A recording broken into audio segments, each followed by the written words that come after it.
Hola, ¿qué tal? ¿Cómo están? Yo muy contenta porque tengo una invitada que además de ser esplendorosamente bella, tiene un montón de especialidades, muchísima preparación, pero quiero presentarles a Nancy Navarani. ¿Cómo estás? Pues muy bien, feliz aquí de estar contigo, Alisa. Yo más Aquí feliz con tu de que comunidad. estés aquí. Y recién, no tiene mucho que nos conocimos, pero como que luego hicimos buen clic. Nancy es especialista en cuidados paliativos, es doctora, es psicóloga y eres tanatóloga. Sí. Explícanos un poquito qué es esto. Bueno, ¿qué es esto? Pues simplemente, la tanatología es una ciencia que pues trata todos los asuntos de lo que es el proceso del morir, ¿no? Especialmente, bueno, por ejemplo, aquí en cuidados paliativos, también lo que hago es aprender o llevar a las personas a morir de una manera mucho más en gratitud, aprender a hacer despedidas más en bondad, aprender a hacer un cierre biográfico y que aprendamos todos, bueno, los que acompañan al enfermo terminal, pues a morir, ¿no? De una manera elegante, ¿no? Por así decirlo, que sea en amor y en gratitud.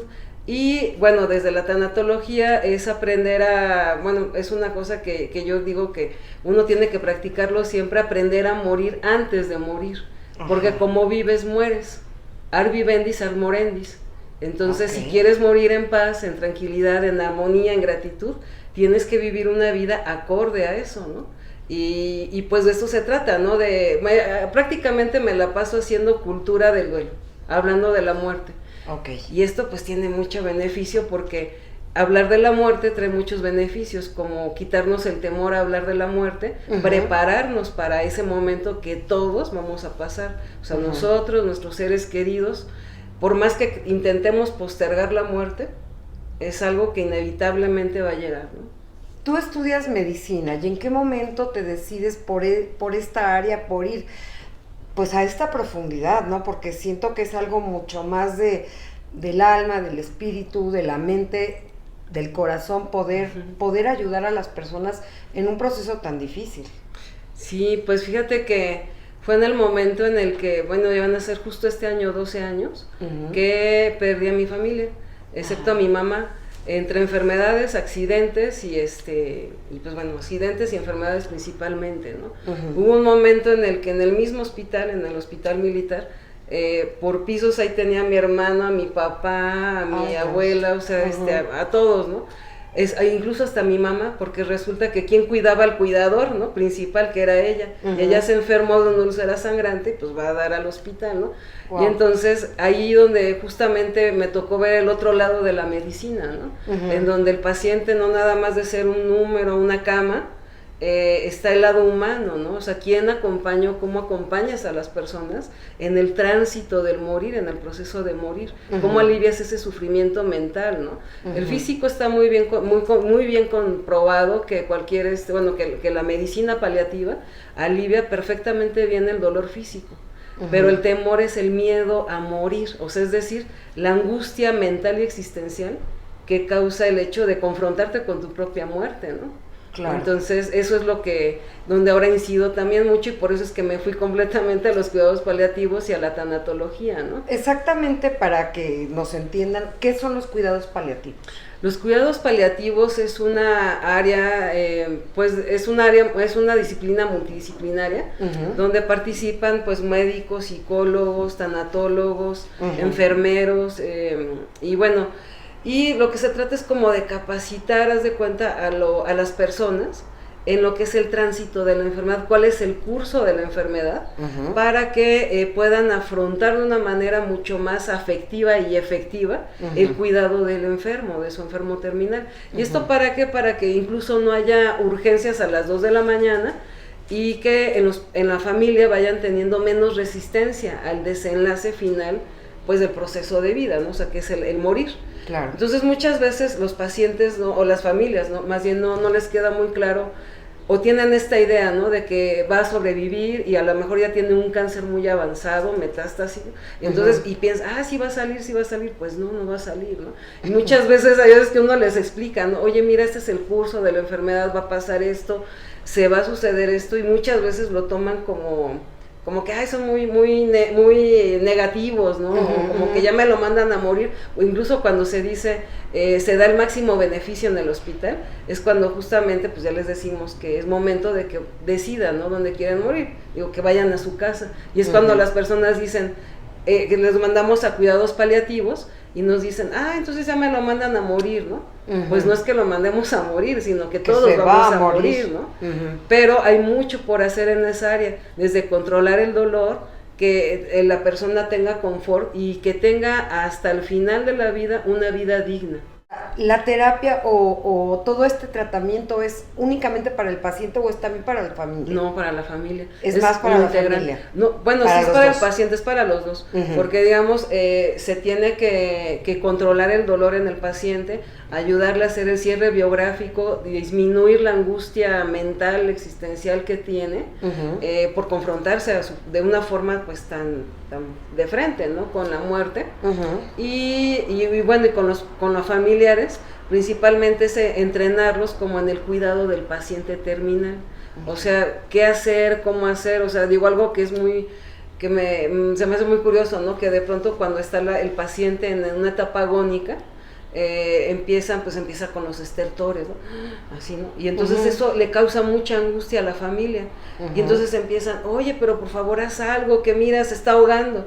Digo, claro, pues es que todos nos ahogamos, o sea, todos al momento de morir nos ahogamos, pero eso no significa que haya dolor corporal, por el simple hecho de ver cómo se está apagando biológicamente, bueno, cómo está aconteciendo el proceso de muerte, se apaga el córtex, neocórtex, y no hay posibilidad de dolor, pero externamente nosotros vemos por los estertores, y eso le causa mucha angustia a la familia. Claro. Entonces en la familia es capacitarlos de lo que es el curso de la enfermedad, lo que va a acontecer, lo que va a venir, para que no tengan urgencias a las 2 de la mañana, ¿no?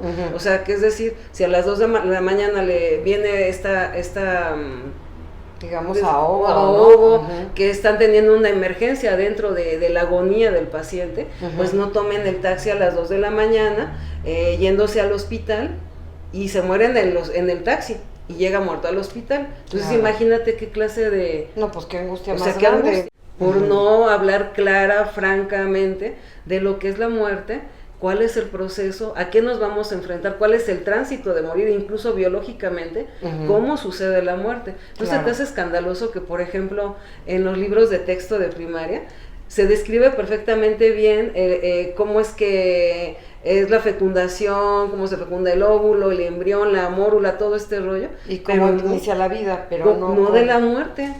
¿No? Es algo chistoso, yo siempre digo, y luego justamente a mi hijo, el más chico, no le gusta que hable de esto, pero digo, de lo único que estamos seguros cuando llegamos es de que nos vamos a morir. Es la única certeza que tenemos en la vida. Es la verdad. No sabemos cómo nos va a ir, que si nos vamos a casar, no, hijos, lo que sea. Lo que sí sabemos es que todos, absolutamente todos, nos vamos a morir. Y sin embargo, le tenemos pavor.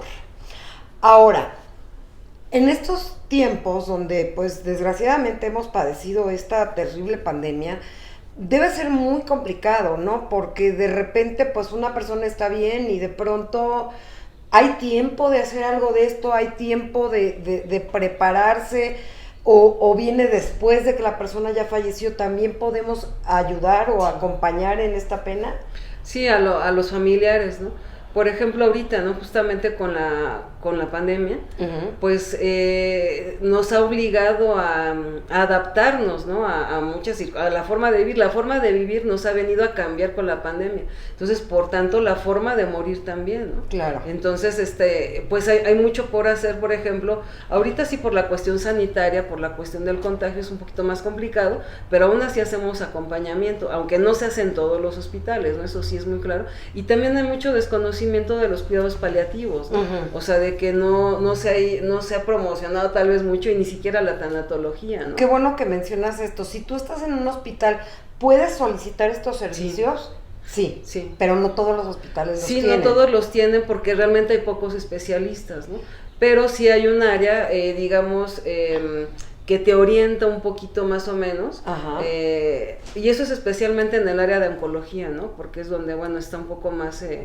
más próxima, ¿no? Digamos, los dedos y este tipo de cosas, ¿no?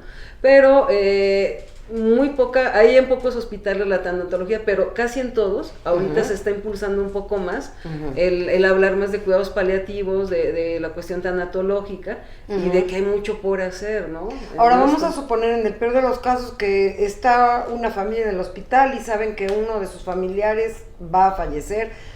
Yo puedo buscarte a ti, pedirte que vengas a darnos terapia o que vengas a ayudarnos. Sí. Okay. Sí, no, de hecho eso, haz de cuenta que esto es mi vida. O sea, yo me dedico desde esa vez que tuve esta circunstancia en la vida, pues yo encontré mi ikigai, ¿no? Como dicen los japoneses, ¿no? Mi sentido de vida. ¿Qué quiere decir eso? Pues el ikigai es como lo que te da el valor en tu vida, el sentido de tu existencia, ¿no?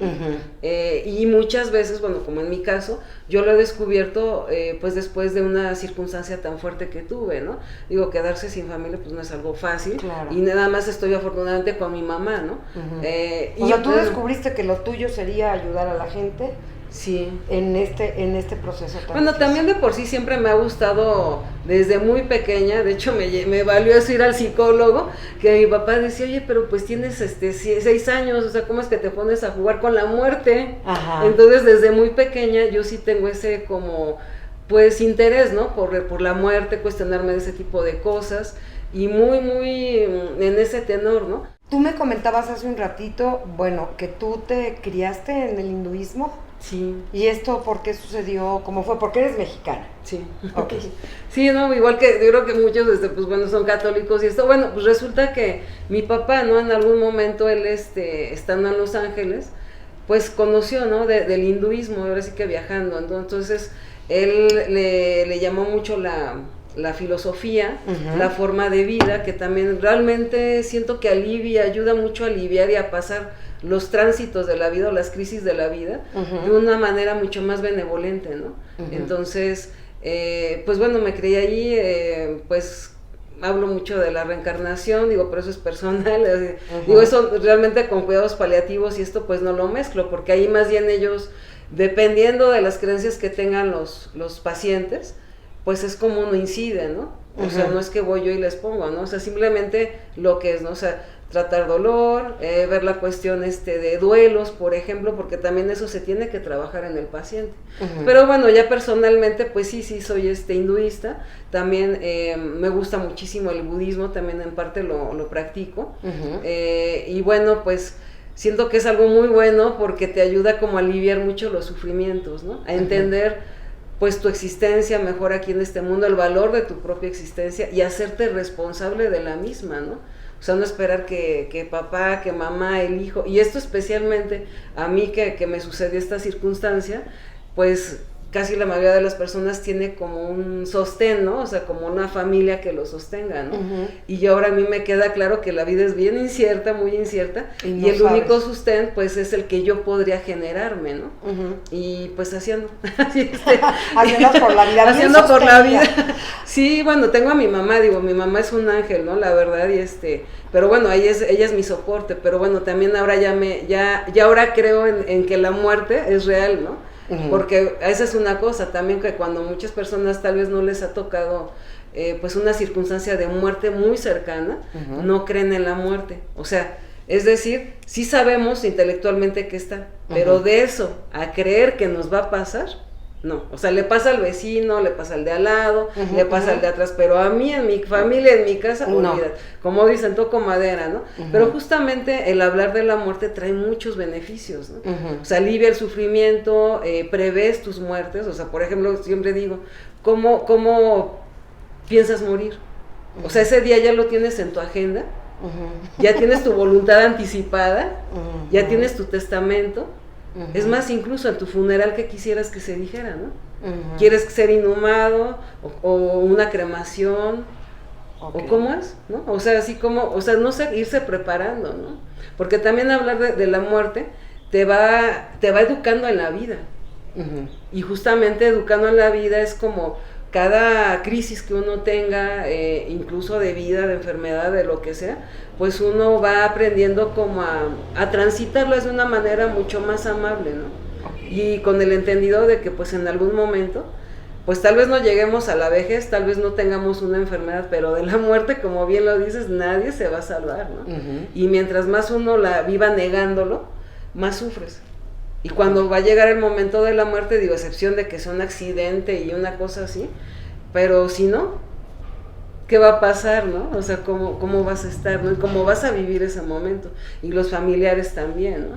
Uh-huh. Porque pues la idea es de que entre todos, el protagonista sea el paciente. Ya. Y muchas veces los protagonistas son o la familia que toma decisiones por el paciente. Y ahí vemos en los pasillos del hospital tomando decisiones del tratamiento de papá sin preguntarle a papá, ¿no? Uh-huh. Y eso es atropellar sus derechos, ¿no? Porque los pacientes terminales tienen derechos también, ¿no? Claro. Entonces, pues ahí no estamos viendo que él mismo está pasando por su propio duelo, por confrontarse a la muerte inminente. Estamos quitándole parte de su dignidad personal también, ¿no? Uh-huh. Entonces, ¿por qué? Porque estamos siendo testigos de alguien que cada día tiene una mente más confusa, cada día está más debilitado, cada día a lo mejor pues va a requerir incluso apoyo, ¿no? O sea, cambiar un pañal, hacer cosas, claro. Sé, ¿no? Sí. Moverse, ir de un lado a otro, ¿no? Y eso también, fíjate que incluso hasta el otro día, ¿no? Hablando con otro compañero, me decía, oye, es que la cuestión de la incapacidad o de la discapacidad, ¿cómo no lo vemos, no? Sí. O sea, ¿cómo no vemos que en algún momento incluso de nuestra vida adulta o incluso hasta pequeños vamos a sufrir alguna discapacidad? Así es. Y entonces el hablar de muerte, el hablar de cuidados paliativos, este tipo de cosas, pues es un bien para todos, ¿no? Porque uh-huh. En algún momento, pues así como llegamos a este mundo desnudos, sin dientes, sin hablar, que nos cambian el pañal, al final de la vida, muy probablemente vaya a ser lo mismo. Pues va a ser lo mismo, vamos a necesitar apoyo, cuidado, nos vamos a ir igual, ¿no? Entonces, pues así, o sea, así como dice Borges, ¿no? Morirse es una costumbre que tiene la gente, ¿no? ¿Y qué estás haciendo ahorita para llegar a ese momento, ¿no? De la manera más digna, ¿no? Uh-huh. Y más amorosa y también benevolente, agradecida, ¿no? En lugar de hacer estas despedidas, pues dramáticas uh-huh. o dolorosas, digo, el dolor es cierto, ahí va a estar, ¿no? Claro. Pero pues que sea de un modo en gratitud, ¿no? En amor, uh-huh. en agradecimiento. Para que puedan localizar a esta hermosa, inteligente y, híjole, muy compartida, ¿no? Porque al final compartes tu conocimiento para ayudar a la gente a que lleven un camino mucho más sencillo en algo que es tan difícil para todos y que no debería de serlo tanto. Pues no, porque deberemos de verlo como un poquito más natural o más cíclico, ¿no? Esto, y no como evitar la muerte, ¿no? Porque uh-huh. evitarla pues trae muchos conflictos, ¿no? Desde la no aceptación de pues la finitud de nuestros seres queridos o la nuestra propia, o así, ¿no? O sea, simplemente pues es como confrontarse mucho y no abrazar realmente la vida. Desde que somos paridos por nuestra mamá, paridos a la vida, estamos perdiendo el lugar que teníamos en la pancita de mamá, cómodo y demás, y ahí toda nuestra vida es pérdida, uh-huh. Pero el punto es cómo capitalizamos esas pérdidas, cómo no nada más las valoramos, sino cómo nos construyen, ¿no? Porque uh-huh. El dolor siempre es un elemento de construcción, jamás es de destrucción.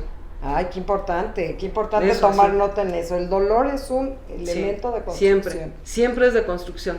¿Cuándo es destrucción? Pues cuando alguien está, cuando se está del diálogo de la víctima, ¿no? Uh-huh. Desde el victimismo. Ese es el narrador interno, es como tu diálogo interno, uh-huh. Y es como la música que siempre te está tocando en la vida. Uh-huh. Y si tú tienes una mirada mucho más apreciativa, mucho más agradecida, mucho más abierta, bueno, otra música te va a tocar en la vida y entonces vas a poder aprender de eso y construirte hacia la grandeza, porque la vida quiere que tú vivas.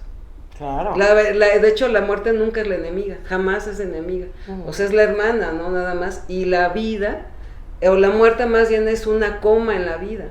Uh-huh. La vida continúa y siempre va a continuar, ¿no? Muy interesante, muy lindo, y te agradezco enormemente que hayas estado aquí, que hayas compartido a ti muchas gracias. De todo esto, que igual volvemos a hacer otra con mucha mayor información. Ay, sí, yo feliz aquí de estar contigo. Muchas gracias. Muchas gracias a ti por estar aquí, de verdad, te agradezco enormemente. Gracias. Y bueno, seguimos en comunicación. Muchas gracias. Al contrario. Gracias. Bye.